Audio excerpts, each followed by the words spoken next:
আমি না একটা কথা ভাবি, ওই মানুষগুলোর কি মানে শরীরে থাকলেস ফিল হয় না, কষ্ট হয় না, আর আলসেমি লাগে না?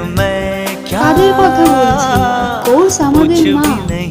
মানে আমি কি বলবো, এই শীতে আমি অফিসে যাই, আমার সকালে লেট থেকে উঠে ও উঠবো না, ভাল লাগছে না, ভাল লাগছে না, আমি যাবো না কাজে। কিন্তু আমার মা বিশ্বাস করো, ওই মানুষটা প্রতিদিন এসে কি বলো ঠিক ভোর 5টার সময় করে উঠবে, বাড়ির সমস্ত কাজ সেরে স্নান করে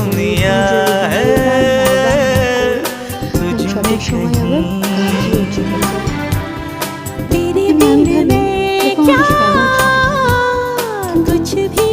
মা নামক এমন একটা শব্দ, এমন একটা বস্তু, এমন একটা মানুষ যার 365 দিনই কাজ থাকে, যার কখনো কোনো দিনই ছুটি হয় না।